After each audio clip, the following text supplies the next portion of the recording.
It was not supposed to be the wildest day of my life. In fact, I woke up that morning with butterflies claiming their usual space within me, just like every other time I am to see my boyfriend, Sean. We had been dating for 3 months, and just the thought of seeing him brought me sheer delight. I slept late, thinking about how we were going to spend the day. Even though my parents allowed me to have male friends over, there was no room for privacy of any sort. So, driven by a strong need to explore, I came up with a grand plan. One that kick-started the series of crazy events that happened that day. It was a very bright day, a Saturday, and anyone that paid any attention would think I was trying to outshine the sun. I put on a vivid yellow dress sitting just above my knees. It was the perfect dress for how I felt that morning.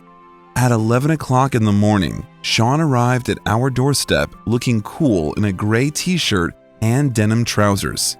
He gave a boyish smile before saying, "Hello, Marine." "Hi, stranger," I said, flushing all over as his eyes ran through my appearance. After about an hour and a half of switching between playing Scrabble, watching TV, and trying to stop my mom from interrogating Sean, I decided to set my plan in motion.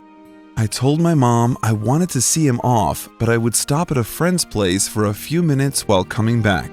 Now, outside the house, I disclosed my plan. I informed him of an abandoned house at the end of our street and told him we should go there. I searched his eyes for any hint of disagreement. There was none. Instead, he said, "Sounds adventurous. I didn't know you had that in you." "Oh, there's a lot to unbundle. Do you think you can handle it?" I said, trying to tease him. He nodded and laughed. The abandoned house, almost the size of a mansion, was rumored to be owned by an oil and gas syndicate who got involved in an exposed financial crime. As we reached that place, we entered through the rear door. Shortly, we found our way to the bedroom. The bed was twice as big as the one in my parents' room. As we started kissing, Sean suddenly stopped me and asked if I had heard something. I said no. I asked him what he heard, and he told me to be quiet and listen. I was starting to get scared. Was someone in the building with us? He asked me to wait while he checked out what was going on, but I disobeyed and followed him. He did not say anything as we entered silently into a big luxurious bathroom that joined the room with another room. I heard voices that kept getting clearer until the door was opened and I heard a loud scream. Sean peeped through the door and a couple of seconds later, he opened his mouth wide. Then he quickly covered it with his right palm. At that point, I was terrified. I peeped through myself and saw 2 men with knives and a third man in front of them on a chair. One of the men started carving his chest with his knife while the poor man kept shouting and pleading for his life. "We know you escaped with loads of money while our boss got stuck in the scandal. Don't even try to deny it or we will cut your heart out," said one of the henchmen. Sean whispered to me that we quickly needed a way to get out of the building. I didn't see any way to do that without the 2 men hearing us. We could still hear all the drama unfolding at the other side of the door. The poor man finally called his wife and asked her to bring the gold over and also to make sure that no help in their house would know what was going on. I hugged Sean and felt his chest pounding hard beneath his shirt. While he was not showing it, he was scared too. We decided to wait it out rather than alert the henchmen and get ourselves in trouble. Moments later, the gunmen started yelling. They were getting impatient. And then I thought of my mom. If I did not go home soon, she would start getting worried. I brought out my phone to check if she had called. I made sure to put my phone on silent mode. At that moment, I heard a loud scream and a wave of terror hit me and left me shivering. I looked at Sean as he was trying to get a grip of his breathing. Then we heard a woman cry. They killed the man in front of his wife. As I saw the man's body lying on the floor, I felt a rush of rage running through me. I texted my mom and explained everything to her. I told her to get the police there as soon as possible. She replied to me almost immediately. Please stay put and don't do anything stupid. I'll get the police there now." I showed Sean the text and he looked a bit relieved. "Let's have fun with this woman," the first man said to the other. "Yeah, then we finish her off too," the second guy responded. I whispered to Sean that we should try to save her. Sean said that it was risky and any one of us could get hurt. I couldn't let them violate the woman. I looked around and saw a piece of log on the floor. I picked it up and looked at Sean. He understood what I wanted to do and sighed before collecting the log from me. We opened the door, suddenly startling the men. In that moment of hesitation, Sean swung the wood like a baseball pro and knocked one of them out. The other man looked at us in anger. With his knife in his hand, he rushed towards Sean. Sean froze and I screamed for him to run away. The man smiled because he knew there was no escape for us. Suddenly, he jerked forward and collapsed on the floor. My jaw dropped as I saw a knife plugged in his back. The dead man's wife had taken her revenge. As we heard the police sirens in the distance, the dead man's wife gestured us to shush and ran away. It has been a few months since the incident, and Sean and I are still going strong. Sometimes I think about that woman and thank her for saving our lives.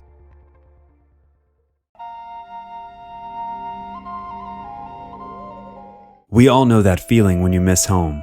Life can give you all these opportunities to move across the world, to visit places, to make new friends and start a new life anywhere.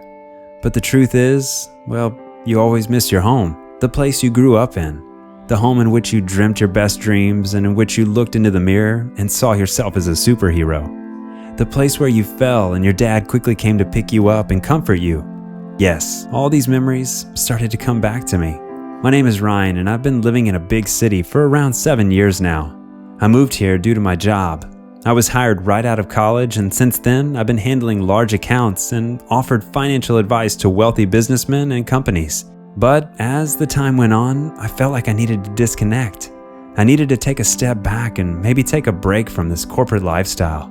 I've been on holidays, don't get me wrong, but there's always something missing.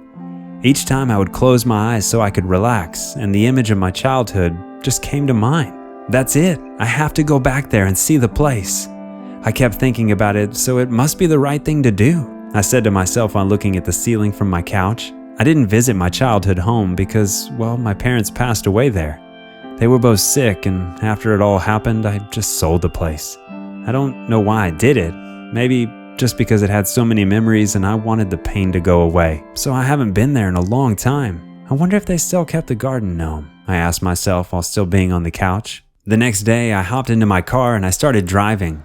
I had a strange feeling about the entire thing. I don't know why. Maybe because of the memory of my parents, but still I kept driving. While I was sipping on my coffee, I admired the beautiful landscape.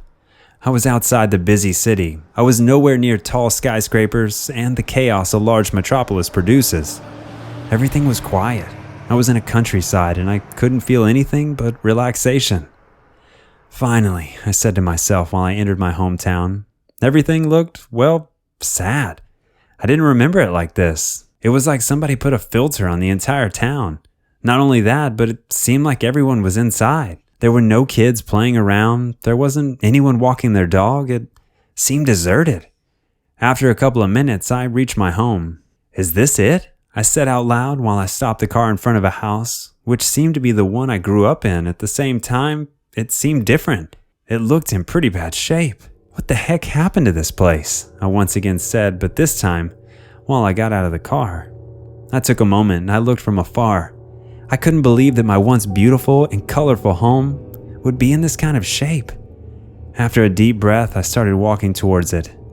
I looked at the front lawn. It wasn't green or healthy like I remembered it. It was dry, dead, like the rest of the house.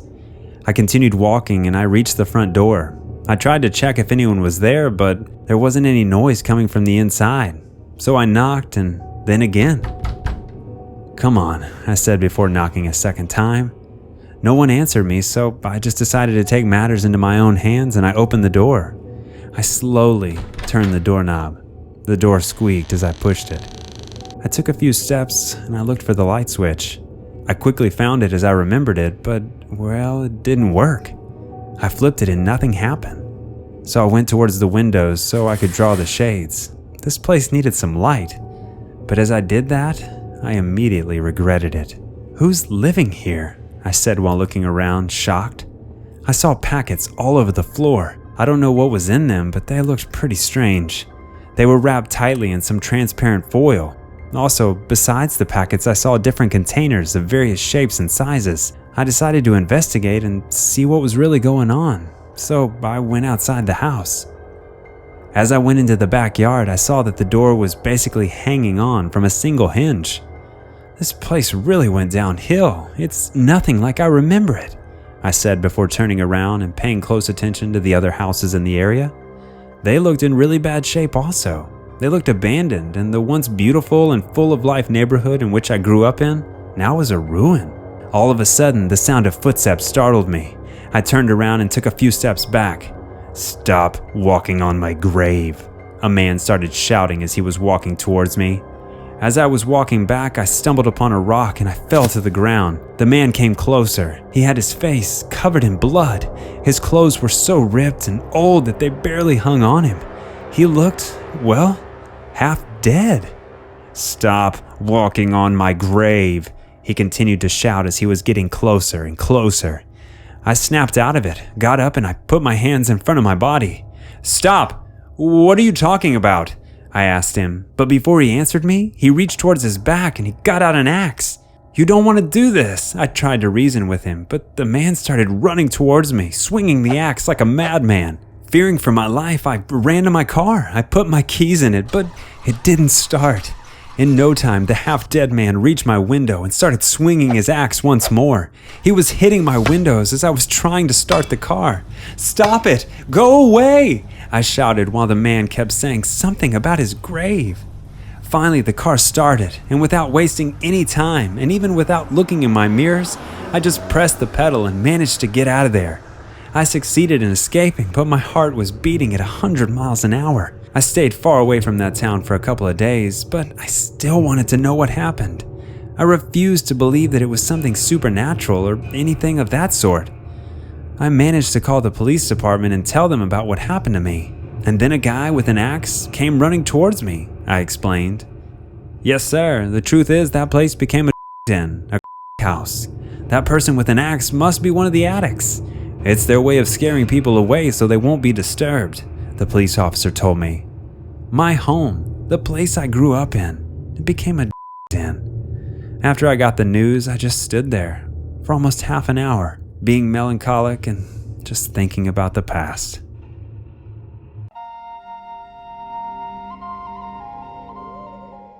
I sighed as I went over reports that I had to summarize. It was Halloween, and I should have been celebrating like everyone else, wearing stupid costumes that somehow makes everything fun. I glanced down at my corporate clothes and snorted. Hardly Halloween costume. I tuned out the noise coming from the pantry area and continued to work. After about 30 minutes, I stood up to stretch my legs. I groaned as I raised my arms above my head. I rolled my shoulders back and decided to join the rest of my colleagues. It was a Friday, and some of us had to stay back at the office. That week, the work was crazy. Project deadlines were approaching. If I remember correctly, there were 4 of us that night. Olivia, myself, David, and Rick. I told Olivia that I would join them in just a minute. I checked the time on my phone, and it was a little after 8. My boyfriend would be getting worried. It was already late. I called him and I moved out of the pantry area so that he could hear me clearly. "Hey, babe," I smiled. Chris was everything I wished to have in a partner. He loved me and doted on me. He was 26, just 2 years older than I was. It was nice to have someone who cared for me. I told him that I was still at the office and we were having a little party on our own. He was teasing me not to let any of the other guys touch me when a loud crash sounded. "What was that?" Chris asked, worry lacing his voice. I was about to tell him that I didn't know what was going on, and then another crash sounded, and I realized what was happening. Someone's breaking into our office. My mind raced. How is this happening? I crawled under a desk. A pair of boots walked past me, and I covered my mouth with trembling fingers. Another pair of boots followed him, and they moved towards where everyone was. When they were gone, that's when I realized Chris had been talking to me. He told me to remain calm and stay hidden. He said he had to hang up so he could call the cops. I nodded, then realized he couldn't see me. "Okay," I whispered. Someone screamed and I jerked under the desk. I clenched my fists to stop them from shaking. The music was cut off and I could make out some words. "Trick or treat," one of the intruders said, laughing. He was holding Olivia with her hair. She was pleading with them to let her go, but they kept on laughing. Both the men wore red-colored face masks. They were going to rob us. Anger rose up in me. I had been working here for over 6 months, and I happened to like my job. I wasn't going to sit down and let some criminals destroy my workplace. I crawled out from under my table silently and I rose to my feet. I looked around for anything I could use as a weapon. My face landed on the vase by the corner. It was better than nothing. I held it over my head and walked quietly towards them. David and Rick were on their knees while the masked men faced them. One of them had a gun and the other one was holding a knife. My breath came out faster. I could get killed. They had their backs to me, so I still had the element of surprise. Olivia saw me and immediately looked away, trying to not let the bad guys know that I was there. My heart leapt in my throat when Olivia suddenly started speaking with them. "Okay, I'm the accounts person here and will transfer all the company's funds to you. But you guys first need to tell me the bank details where the amounts will be transferred." "We want cash," one of the intruders shouted.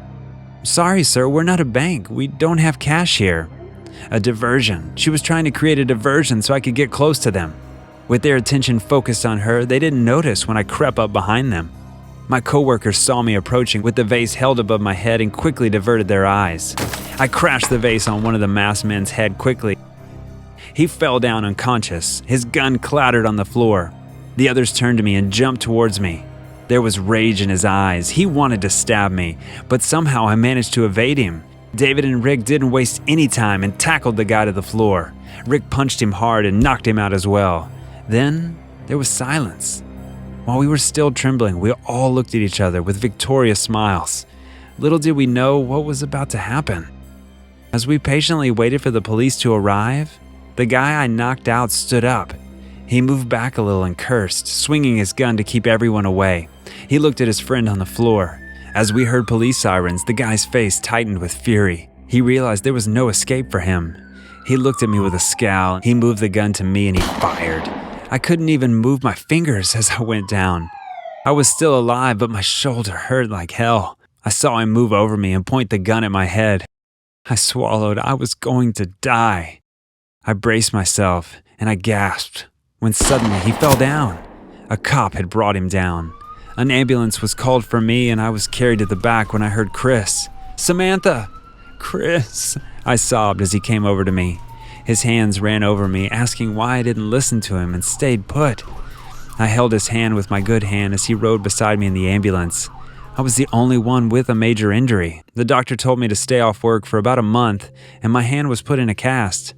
My coworkers came to visit me from time to time during the recovery period, thanking me for being the reason that they were all still alive.